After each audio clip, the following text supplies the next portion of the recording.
Hey, good morning. Season 6, episode 17, number 235 of the Decoded podcast. And Chris and I were just on the on ramp talking about things, and it's time to it's time to switch gears on ramp to podcast. Chris wrote a poem about a guy named Ruben who works at Walmart. He does the Walmart the grocery delivery to the car, correct, Chris? Yeah. Can I read it? Can I just drop it in? Just let's have it a part of the thing, part of the pod. Before you read, yes, of course, but before Cool. you read it, I want to set it up a little bit. Do it. Okay. So Chris and I communicate daily in a variety of ways. He tells me about this guy named Ruben at the Walmart, and Chris explains like the context of what happened with this guy. And then Chris wrote a poem about it, which Chris does. He writes poems.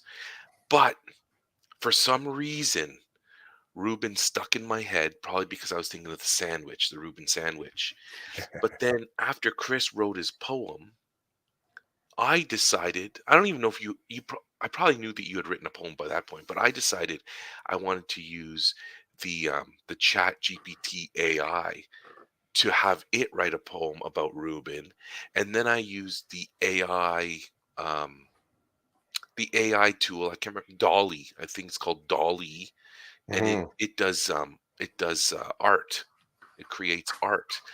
So I decided to have AI write me a poem about Reuben, and then have the AI create an image of Reuben based on my thinking of what Reuben would look like, and a little bit from Chris. So maybe we can compare the two things. So we'll let you read like your professional poem, and then if I Mhm. can, I don't know where I have to find it, but I think I have the AI poem somewhere, but I don't remember where it is. But anyway, tell us about So yeah, Ruben. yeah. So sometimes with my poems, like I get there's a fine line, I think, sometimes between writing kind of prose and writing poetry. So they give you the space to just call it prose poetry. So not rhyming, just kind of it can sound just like you're telling a story. So it's funny, my brain, when I go into writing a piece, I don't most times I don't decide what, like, the thing that I'm noticing or the idea that I'm trying to capture. It doesn't automatically say this is going to be a rhyming poem, this is going to be a free verse, this is going to be a lyrical poem. It's almost like I let the idea hit the page, and then I know from kind of the rules of writing with different styles of poetry. Like there's some guiding principles of different styles, right? And then sometimes rhyme emerges, but a lot of times I'm doing the buffet of poetry writing. Like if a rhyme pops up, that's cool, but I'm not going to force it and make something rhyme. So it's kind of funny sometimes. I mean, the other thing that I've started to do with some of my pieces is that I went through a phase, like a very long phase of just one word titles. And recently, just since the summer, I'm actually trying to include, like it seems like such, I mean, to say it is, it seems like, what's the big deal? But like I'm starting to actually write a title that almost as a standalone is provocative. So you could not even bother reading the poem and just read the title, and you're like, oh, cool title. Like, and then hopefully, I mean, the hope would be that the title draws you into the piece. So yeah, this is kind of it's just, I like when I hit a piece like this because it reminds me that, and this is a good reminder, that poetry doesn't have to rhyme. It doesn't necessarily have to tell a story, and sometimes it could just be a little snapshot of what's going on. And this is a very small snapshot. Okay, so the piece is called Saturdays According to Ruben. Uber drivers are frustrating. They check in before they arrive, but are never ready when the order rolls out to the pickup zone. And then they yell at me like it was my mistake. I think it's the stress of their job. Some of the Uber drivers know me and my family personally. Sometimes they tell my mother that I made them wait. I apologize. At first, I thought you were an Uber driver. The cold is not so bad. Walmart gives us thermal jackets and reusable shopping bags and grippy gloves. The gear makes loading easier in the winter. It also makes the loadouts from the warehouse happen faster. Walmart always expects faster. When it snows, fewer staff show up for their shifts. Walmart still expects faster. Completing the survey helps me to keep this shift on Saturday mornings. My manager checks every response. I need to keep this shift. I have two other jobs. My schedule is like a Sudoku. If Saturday changes, it will cause headaches. Many, many headaches. I Now, love I it. also now the other part too is, and you've kind of laughed. You've laughed at this in the past when we first started talking about doing Walmart pickups. You used to say, "Oh, you're that guy." And so, being that guy that actually stands outside. Now, the reason, okay, so that guy, the definition of that guy is a person that stands outside their vehicle and kind of like watches the Walmart person kind of put their stuff into the back of the car. So that's, I think, the basic kind of thing. I'm not the other guy that sits in his car while the person loads up my vehicle. I was always that guy to go out and stand outside. Now, when the reason that I was that guy is twofold. When I first started getting the deliveries, I told you, like, the car that I was driving, the Tucson, the hatch wouldn't stay up. So I had to be that guy. That I was actually out there holding the hatch up because the last thing I want is to hurt someone and have it fall. Um, and so I would hold the hatch up in the air. The second reason for being that guy is I like talking with the people that are like in the service industry, right? And we've seen this play out. You and I do this when we've gone on our food crawls, like actually standing there talking with the people that are doing the work. I love it. So this very much meeting Ruben was a result of being that guy. So now I have a new vehicle because the old one just it wasn't reasonable to keep fixing it. But I'm still that guy that goes outside and kind of stands out there and chats with the people that are bringing the stuff out. So Saturdays, according to Ruben. Okay, so I'm the guy that stays in the car. So I get there, I pop my trunk, and I make sure my bags are all ready so that when the Walmart people come out, um, they always come to the back and they talk to me through the hatch, which is awesome. And there have been a couple of times where I'll chat them up, but sometimes, most of the time, they don't appear as though they want to. So I'm just like, whatever. But anyway, and then that there's a because I tend to go on the same day at the same time, that they know who I am now. They know which car is mine. Like it's pretty cool that way. So I have built relationships, but I'm not the guy that stands outside in the back. So after you tell me about Ruben, I head over to the AI, and this is what it spit out for me once I gave it the parameters around Ruben. Okay, and then I have an image that I want to share too. So here it is. There's a man named Ruben, a worker at Walmart. He's a man with a heart, a man who is smart. He spends his days bringing groceries to cars, helping people out, reaching for the stars. He greets each customer with a smile on his face, always willing to lend a helping hand in any case. He doesn't mind the rain or the scorching sun. He's just happy to be able to serve and have fun. Ruben's job may not be glamorous or grand, but he takes pride in it and works with his heart in hand. He knows that his role is important, no matter how small, helping people get their food and giving them a call. So here's to Ruben, a man who works hard, bringing food to cars, his job a work of art. He may not be famous, but he's a hero in his own way, bringing joy to others every single day. And then after you told me a little bit about Ruben's ethnicity based on what you've seen, I put it into the system, and this is what it spit out. So that's what AI thinks Ruben looks like based on my description. I love it. I love it. Now, you know, there is certainly I have a huge appreciation for your poem because of your process and who you are. But I think it's funny that AI, the only thing I wanted the AI to really understand is that Ruben brings groceries out to cars, because Mhm. before I specified that, it talked about all kinds of things about Ruben working at Walmart that were not even close to my understanding of Ruben and his job.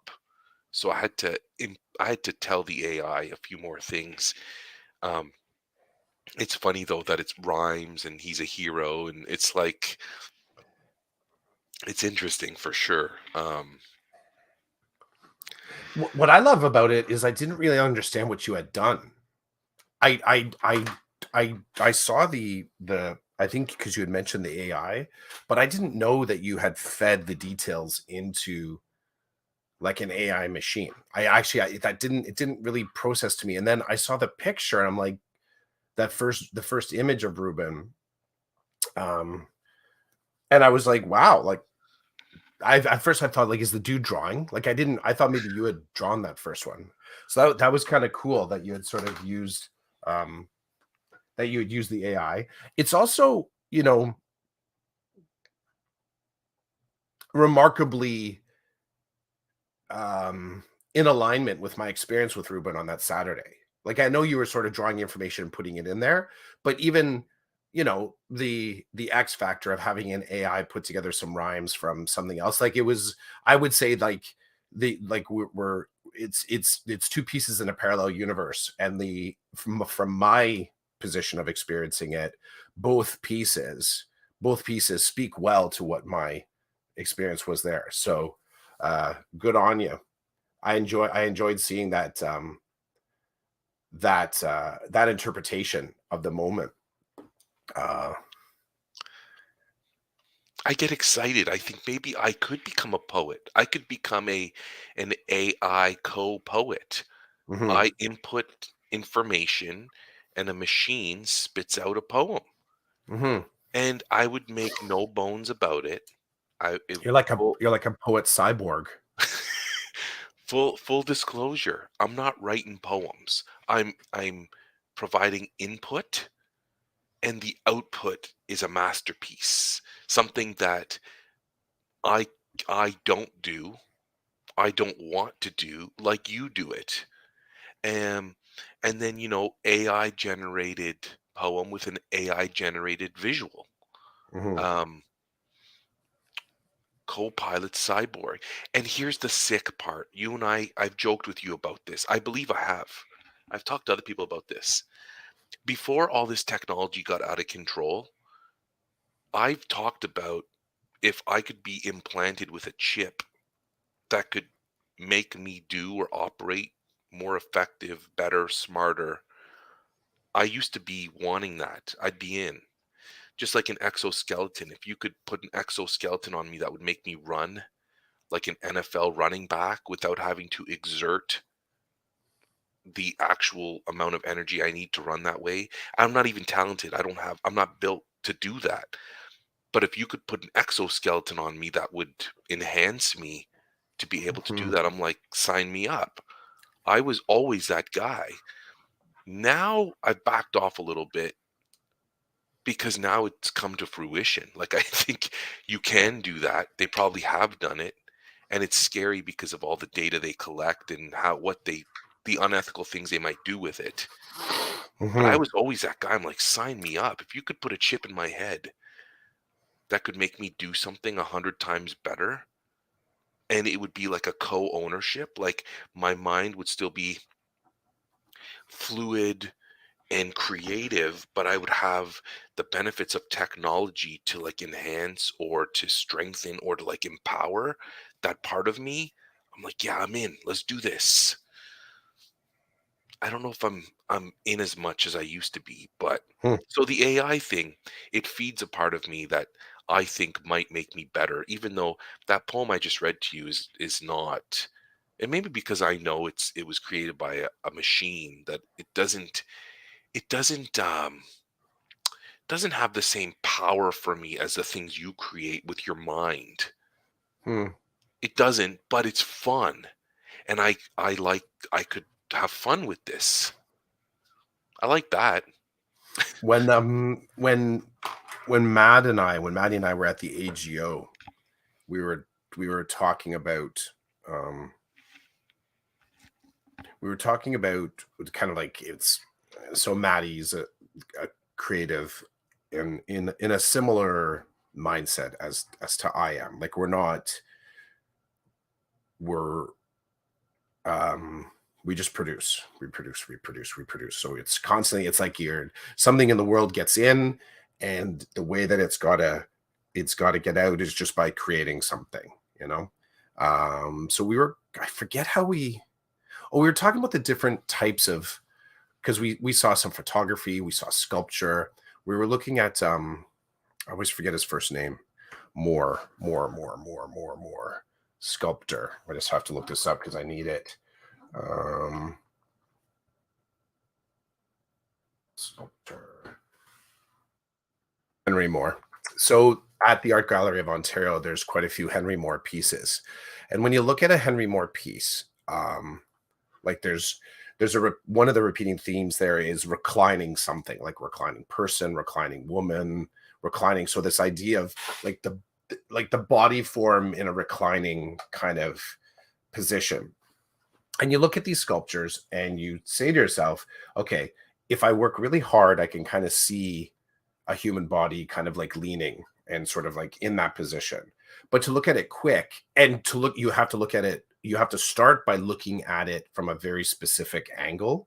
I almost think about how, like, there's a cool setting that my camera has, but I haven't figured out how to use it right. And it's an AI focused servo. And what that'll do is, so on the camera, when you're looking through the lens and you could set the focus to kind of be the dots. So your focus area can be set up either like a grid. And if you tap the button on my camera, it'll give you different variations of what the lens is actually focusing on. One of the settings, and it might even not even be one of the settings that I know of, is those typically those focus points are static points. So if you're looking through the viewfinder and it says the focus is all on the right side of the lens, like that's where the primary focus is going to be. One of the settings in there though is that it'll track something moving. So if you were to, like for example, if you're taking, let's say, birds, you want to take some photos of birds, and the birds are about to alight, like land or take off, so there's an action's about to take place. To have that servo turned on is handy, because what that means is you can focus on the bird, you can make the artificial intelligence on the camera focus on that bird, and even if the bird moves, the focus stays on it, and it's constantly adjusting to keep that image in focus. I like that. I haven't figured out how to use it properly yet, and I don't think it's a tool that I actively need right now, because I tend to take pictures of things that are still. I'm not trying to take those action shots. But I go back to the Henry Moore, and the Henry Moore, it's very much like these are typically big pieces of sculpture, and you have to start.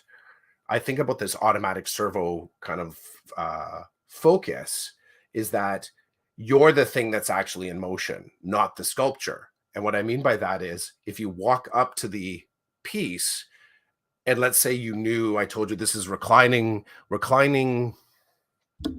Italian woman. Let's just call it that as the name of the sculpture. Depending on the angle that you walk up to the sculpture, you're like, what the hell? It looks like I don't see the woman. But then you have to walk around and you look at it from a very specific angle, and you're like, oh, okay, now I can see the form. Once you lock in the idea of what the form is, you can then move. And then once your brain accepts that that's a reclining person, you can see the lines and the form of it. And okay, that could be kind of be like where the hand would be holding the head. When you walk around, the focus is locked. So now you can walk around to the one side of it that you walked up to before. You're like, oh, okay, I can still see like where the head would be. And I can imagine, like, if I were walking up to someone, like I would imagine that's what they would look like if I walked up to them from that side. And it was cool because that started the conversation, like that whole experience of trying to see the namesake, like you trying to see Ruben, right? Once I told you, like I had mentioned the sort of the Asian aspect to it, that gave you a sort of the lock to sort of see more clearly. And now you can walk around your piece and see it a little bit from that perspective. Anyways, okay, so that's the mini art lesson. Here's the conversation Matt and I had. We were talking about like what is it about art that we appreciate most, and it kind of got into like what is art conversation, trying to get a definition there. And for I had said for me, it's always about I have to as as intentionally as possible insert myself and then remove myself from the input output process. And what I mean by that is capture. And if I need to be an interference in there in order to capture, which could be me talking to Ruben, like I could have just listened to Ruben and just took in probably 60% of the story that I told in that poem. But I asked him some follow-up questions. So now I'm automatically interfering in this story, right? I'm I'm chasing more of the story. I'm trying to get more. So I could have probably written the piece just by what he was kind of telling me as he was loading up the car. But I asked a couple more questions. I asked him a few questions also about his schedule. Um, so then that at the time I wasn't aware that I was writing a poem.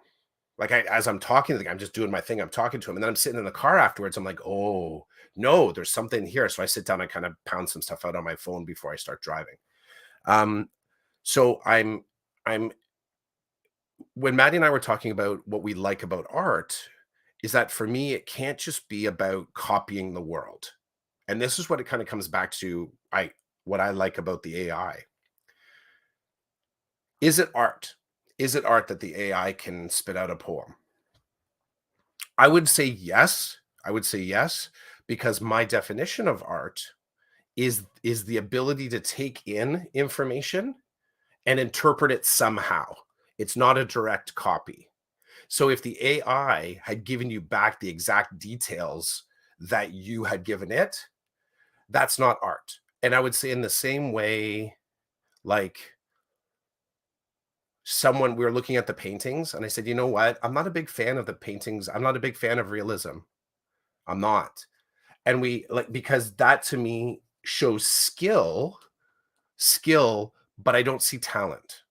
And you know, people can fight me about this one, but I don't see talent because I can't clearly, and I guess with some work, it doesn't hit me the interpretation of what the artist is doing when they see a thing.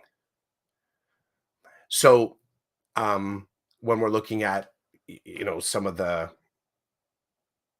like as an example, like the group of seven, we were looking at some of those paintings, and they're a lot of them are great. They're amazing looking landscapes, but really they're not realist paintings, right? There's something kind of flowy, the colors, like everything about it is like you can see where the artist has decided this is what I want the landscape to look like. And if you put it against the photo of the landscape, you're like, yeah, they don't really look the same. But I can see the conversation happening between the two of them. They like that color, they like that form, they like that certain line. And there's enough there to let your brain say, that's a cool painting, and I can see the landscape there. So I don't know why or how we got here, but what I really appreciate about the AI thing is that like, I would say using the AI, sorry, my Siri's listening to me. The AI using the AI I would say it's a creative tool, and that you actually are. I don't know if it's you. I don't know if it's the AI, but I would say art was made. And I would even go one step further. Like you would reasonably be able to claim that you're a poet. I would say you would be, if you're a poet, if you decide to pursue this style of poetry, you then are a poet because that's what you're creating in collaboration with, a tool. No different than how some people now are branded as like Instagram poets. Like that's a thing. There's a whole Atticus, Rupi Kaur, Kaur. I think that's her last name. There's a whole bunch of poets that harnessed the creative tool of Instagram, and whether they were just putting up other people's one-liners as affirmations or writing their own pieces, that's a whole style of poetry now. Highly visual, typically highly visual, sometimes movement, as in video, sound, Um, and these individuals are published. Some of them are putting out books. So they've actually become a paid professional in that field using these creative tools, using AI, Instagram as a matter. So I like this. I like this. And I want to go back. Thanks for saying, like, I appreciate the comment of you saying, like, there's something about some of my pieces that hit differently than what this AI would put out. But I would tell you, if you post it up, no one would know that was made by AI. No one would be able to. You could post that up as a poem, and people would just think, "Oh, Roland wrote a poem." Like that. That's what would happen. You would have to reveal that you had a collaborator for someone to kind of say, "Oh, yeah, he didn't do that himself. He did it with the help of." No one would know, but I like it. I like it. Well, as you were chatting, I decided I wanted to start venturing down this road. Mhm. So You've also here, said you just want to write. This is the other thing that's true. kind of cool. You like at the base of this, like you have to you are developing an area of your writing that no matter how this ends up, it's adding to your toolkit in some way. Like for better for worse, it doesn't matter. You're now noticing that your words can be put to page in a different way. And it just like, there's accountability within this. You're deciding to try and use the algorithmic method, an AI method to try and create something. It is still creative in the same way. If you're just to put up your paint program on your computer right now and just start doodling something with scribble lines and use the fill and do whatever, you're interpreting something. You're like, even if you say, well, it doesn't look like a flower. Well, it okay, if you're trying to draw a flower, it doesn't look like the flower I would draw. Just like, the type of poem. I don't know if I've written rhyming poems too. Would I use an AI to do it? I don't know. I don't know. Sorry, you go. I just wrote a poem. Well, I co-wrote. Nice. It's a limerick. I asked for a limerick as well. I'm not sure why. I just felt like let's get a limerick. So here we go. There once was a podcast called Decoded, hosted by two guys on a Saturday morning. Their insights were sharp and their jokes were a hit. Their listeners' minds were left soaring. Dude, it works. Now what I want to do is use Dolly and describe you and I and see if it will produce something that looks like us. That's So cool. anyway, That's yeah, cool. I whatever. like it. It's fun. And about the writing thing, it does help me because I'm exposing myself to different vocabulary, um, different structures of writing. Like, so I am learning. I am learning, and I have been writing more, and I have been writing with a different mindset about writing. I've kind of, I've, I'm kind of, I'm owning my perceived issues with writing and my love-hate relationship with it. I'm owning it now. I'm taking it back. I'm Mhm. claiming it for myself. And so now, like, the sky's the limit. I can write what I want, where I want, how I want, with any tool I want, about anything I want. And I'm not feeling ashamed anymore around writing because I'm doing it on my terms. So going through school, I did it on everybody else's terms. Curriculum, teacher's perspective, teacher's expertise, being assessed and evaluated on my writing based on certain expectations by certain people. And, you know, elementary school and high school was a bust. I couldn't write according to them, just couldn't meet the standard. University turned things around where all of a sudden I found success in writing based on professors' perspectives and expectations. And then there was a dormant period, which is funny because it's funny that I say that because I was pushing back on the writing establishment when I started my teaching career. I every year I would write something and I would submit it to OWECTA for their best practice award. And it Mhm. was always a piece of writing. It was like a research paper or like a commentary, and I would find success. They'd respond, say, this is a great piece. Thank you for sharing this with us." So even then, I was pushing, but I wasn't acknowledging. It was like a maybe like a dark secret, but that wasn't so secret, which is really weird to say. But now I can say now I'm pushing back and I'm writing like I consider my tweets writing. Whereas I didn't 2 months ago, 3 months ago. I was like, "Oh, I'm just tweeting." I'm not just tweeting, I'm writing, I'm thinking, there's a strategy behind certain tweets. This is fun. I enjoy this. I like this, and I'm learning from this. So, yeah, man, maybe now it's AI is my friend when it comes to creative, you know. And I'm not only saying this, but I'm reading this. People are saying that they're using ChatGPT as an assistant. They're using ChatGPT as like a brainstorming partner. They're using ChatGPT as a idea generator. Like, this is not to be ignored. This is not to be ignored. Um, I know teachers are worried about it. I know like people in the field of writing are worried. I don't live in that space, so I'm not worried like they are. I'm excited because I have a 16-year-old who's in grade 11, and I think one of his favorite things to say is, "I don't know." And it's like, well, hold on. Let's use the technology. Let's use the power of it in front of us. Let's use AI to benefit your learning. So if you're not sure about something or you're struggling to make a connection between two things, why struggle? Like, why not? Like, I'm teaching my son, like I'm teaching my students, how to use these things to their advantage without cheating, because there is a difference, right? There's a big difference. To use the power of this technology to assist you in sharing your thoughts, um, is great.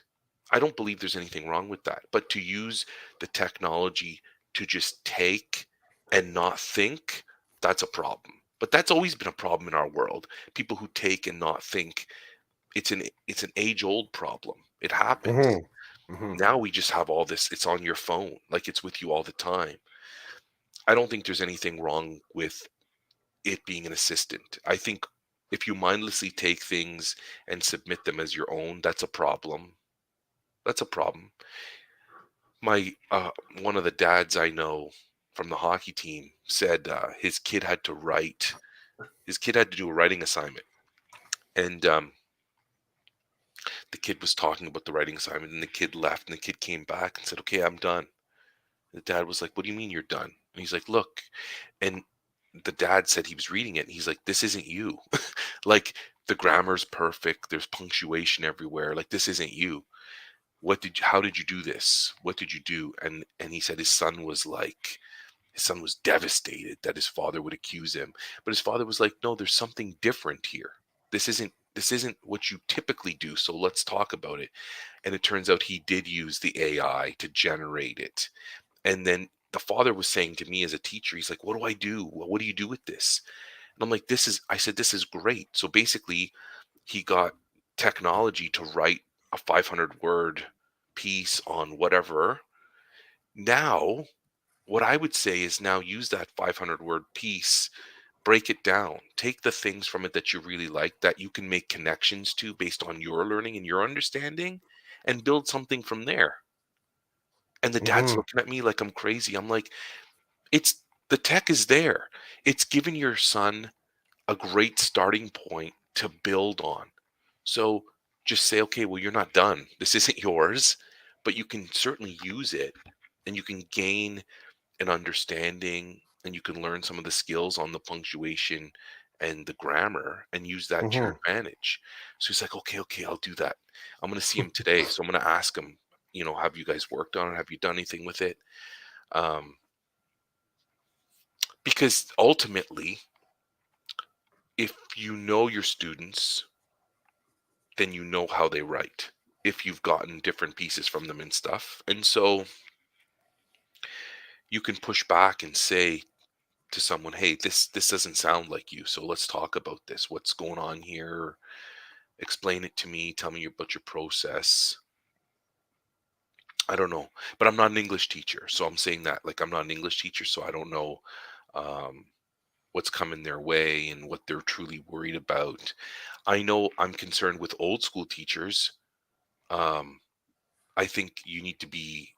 I think it's important to be open to what's happening today. That we can't lock in how we used to do things 20 years ago. Everything's changed. I mean, I literally like if you told me to write a poem before AI, I'd be like, oh shoot, okay, what kind of poem do you want? What are the rules and expectations of that type of poem? Mhm. And I would sit down and do my best to come up with something. Now it's like I just had a limerick written for us, and I don't have to worry about all the rules and stuff because the AI is going to take care of all that. I mean, I'm still inputting. I still have to give it information.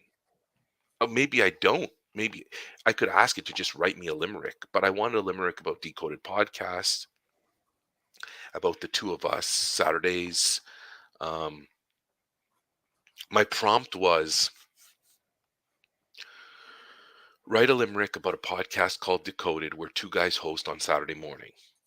I mean, I could give it way more detail if I wanted, but that's where I started. So my mind does understand that this podcast is called Decoded. There's two of us and we host on Saturday mornings.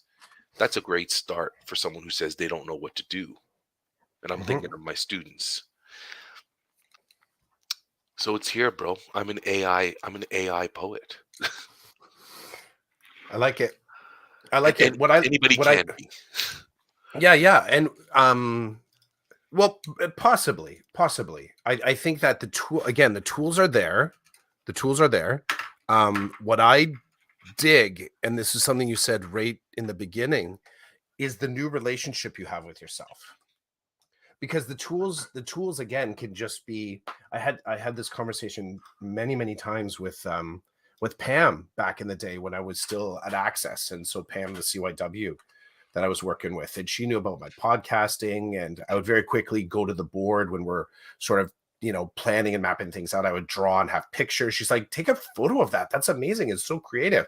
I'm like, well, and I would agree in reverse that it was creative, it was art, because I was actively synthesizing, interpreting, and kind of producing a new way to see a thing. Okay. So I would say it was creative, but often she would stop and she'd say, I could never do something like that. And I would say I would agree, because you can't output the exact same thing I would. I said, so to say you can't do something like that, I caution you about talking about caliber or quality. Instead, well, no, caliber. I said instead look at some of the actual, I guess, the tools that I'm using, and just use them according to your rules. That's all it is. I mean, of course, a pencil in my hand will work differently than in your hand.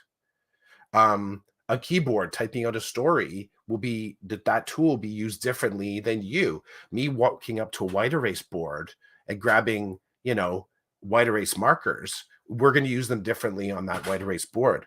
And I think what's really cool, and it kind of goes back to the I don't know statement that you said, because the I don't know, I think, is paralleled very closely to the I can't, I couldn't, I could never. Um, and sometimes that's not actually based on any evidence of what results from trying. It's just kind of I could never make a thing like you. I'm like, well, you shouldn't want to do that. And I think that's what you've come back to in this, is that relationship with yourself, that you now can write poetry. Like that's it. And no matter how this plays out, is you're always a collaborator with your ideas. You're all like you don't get to say, because there's the bones and the meat that sort of like create that thing, whether you're holding a pencil or you're writing on it a keyboard. But I've come to understand, like, I'm thinking about retirement. It's on my brain frequently, and realizing how I have to make sure I keep living so that I'm taking in information, that I'm collaborating with my world to take in ideas to be able to write about. I can't have my retirement so completely change the way that I live my life that that also could affect how I write my poems or take my photos. So I'm acknowledging the fact that I have to have input in some way. And the input can't just be me fascinating myself, thinking more and more and more about the exact same thing. I guess I could do that, but I would bore myself in my own process. So I love the fact that you're including a new tool and that you're relating to yourself in a different way. And also because you let me in at the beginning of this to sort of talk about, becoming a writer, whatever that means to you. I would say you are now um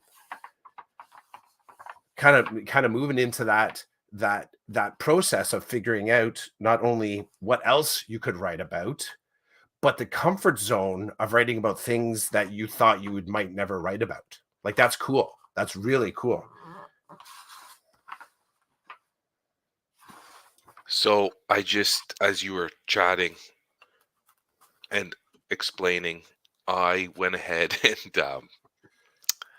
I made an art. I used Dolly to create you, which is Okay. kind of funny. Now I'm working on me, but it's not getting me.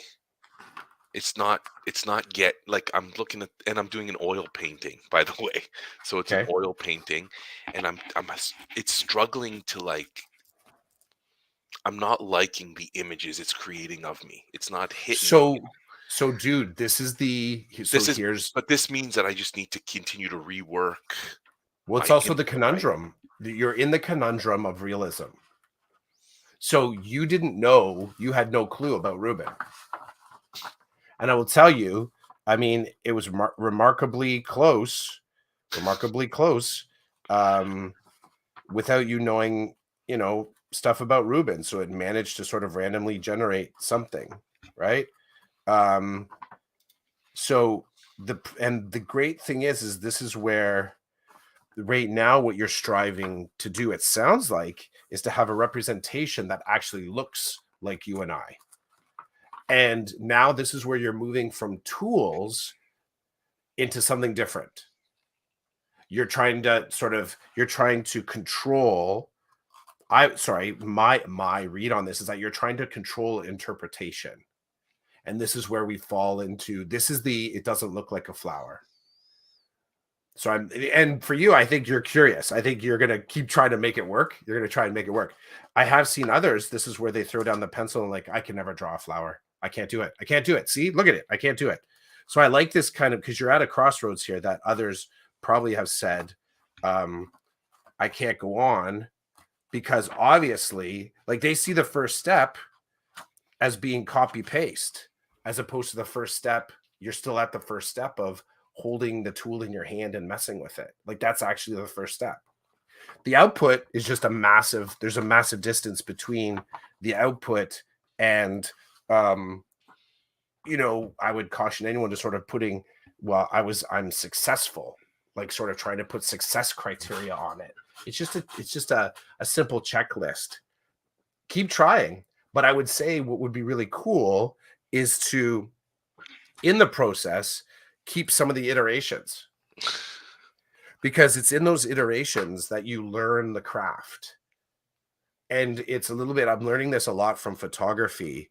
You can go out and remember I told you, I think it was last week, I was talking about the shots I took of you, and they're flat, the lighting's not right. I just let the camera decide what the shot of you should look like. So I kind of entirely let the algorithm decide. And as I'm looking at it, I'm like, yeah, that's not, it is you, but it doesn't represent any of the energy, any of the sort of like the emotion, any of the vibrancy that I know of you in real life. So there's things that I can do, or that I've learned to do with a camera, that make sure that comes out, and not just in post edit, how I capture it in the first place. And that's useful. It's useful to try and get to that sort of level of, I guess, that level of interpretation, but it takes time to get there. So you wrestling with the algorithm right now, um, tracking what you wrote and what it put out is like you human learning what the machine learning is doing. Because that's what it is, right? It's the intelligence taking your information and saying, okay, I'm going to try this. And then you change one word and it says, okay, I'm going to try this. So and then you look at them like, okay, when I put that word in, this thing happened. Tracking your iterations or your rough copies is a valuable path because you could actually end up with a really refined version and end up going back to version 2. Like you get 10 of them done and you go back to version 2, you know what? I think I'm gonna accept version 2. I like that one better. Or I like that one best compared to any of them. Um, can I throw a wrench into the pod just before we go? Yep. I I came across have you heard of Glennon Doyle? No. You know Glennon Doyle?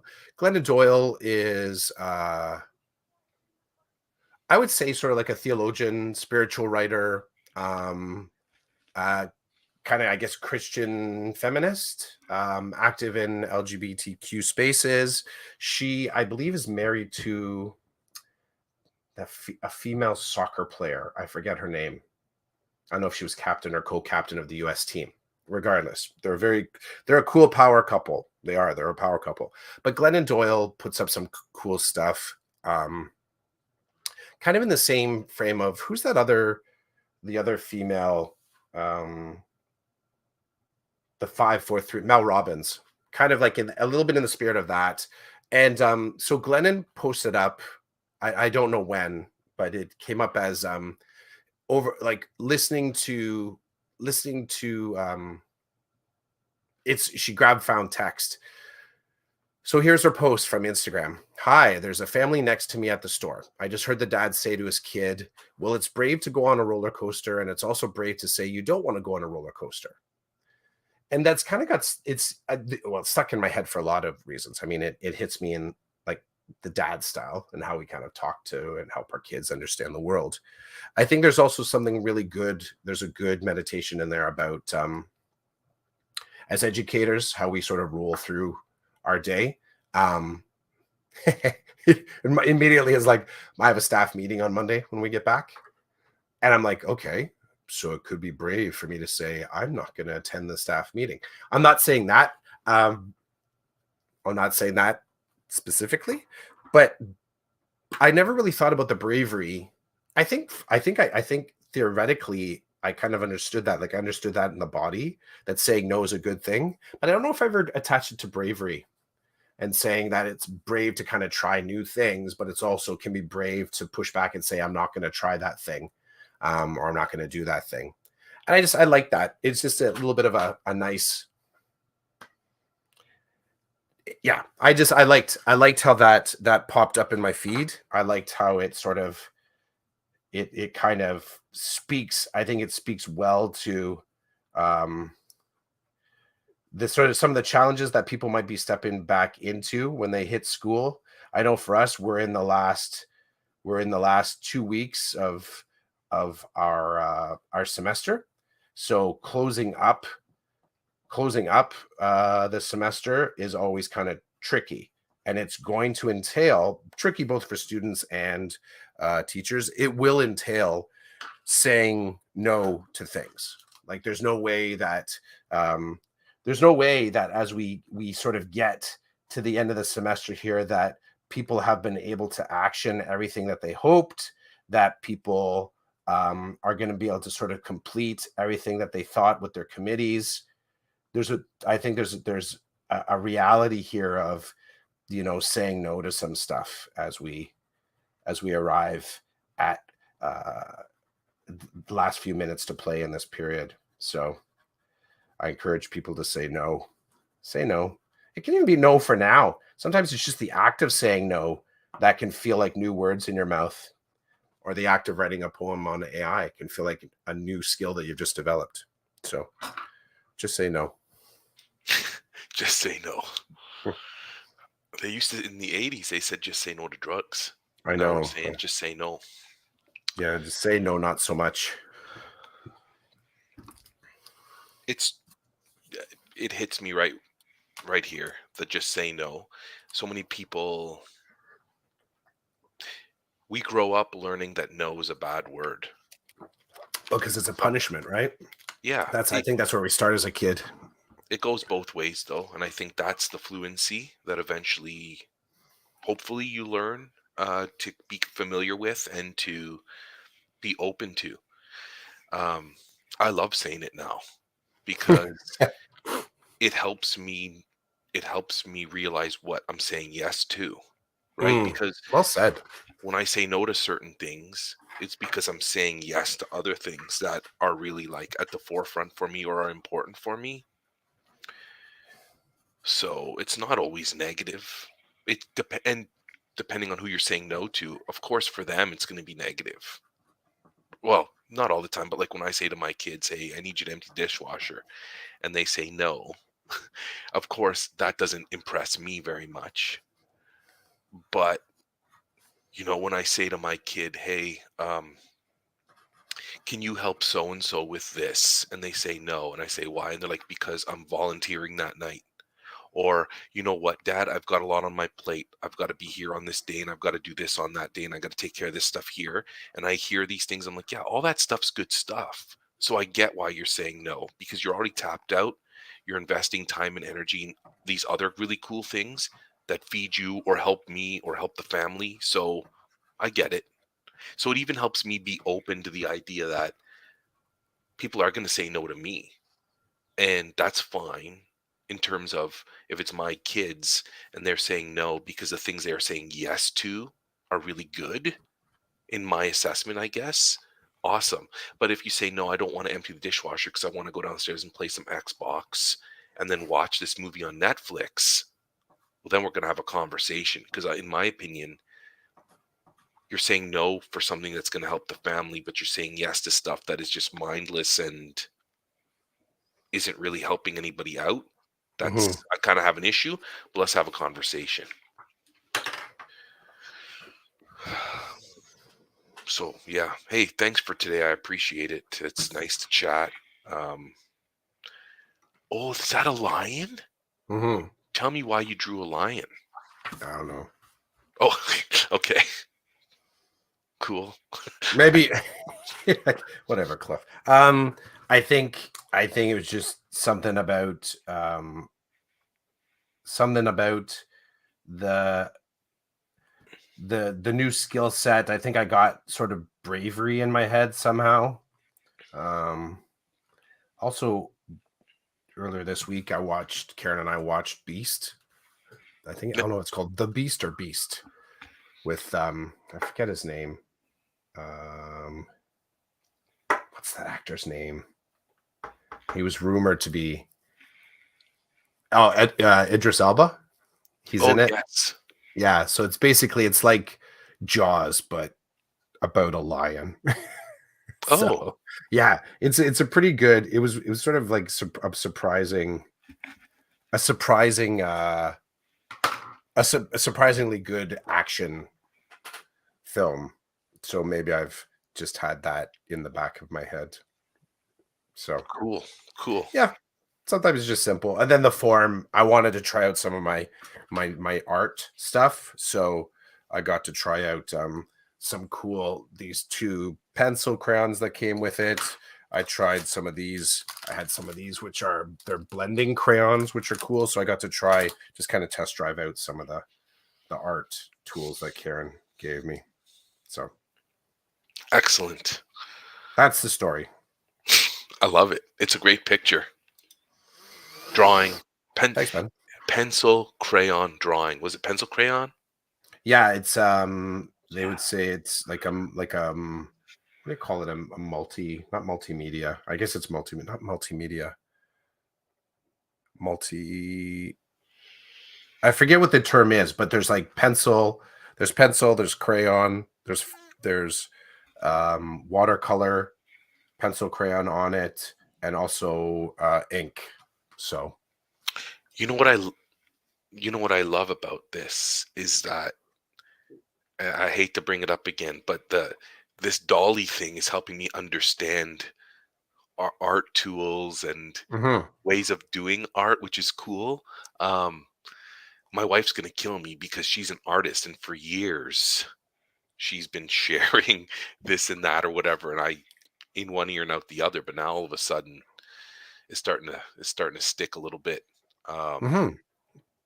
yeah, That's the relationship though, right? Like now that you're finding a way to relate to tools that in your assessment make you feel creative, and that's all that matters, right? That's the beginning of that relationship. And I love that you're sort of seeing that. But I could see how um yeah, I could see how she may say, so now this is how you do it. This is how you sort of come to this. You're like, yeah, because this makes it like this gives me enough fun and it's in my lane.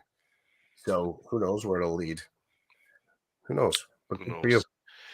This was season 6, episode 17, number 235 for the Decoded podcast. Usually broadcast Saturday mornings live. Chris Clough, Roland Chidiak. That's the podcast this week. Thanks for checking us out, Chris. Thanks for your time. Yeah, you're welcome, bro. Have a fantastic Saturday. Yeah, and have a great week back at work. Thank you. You too. Awesome. See ya. Peace.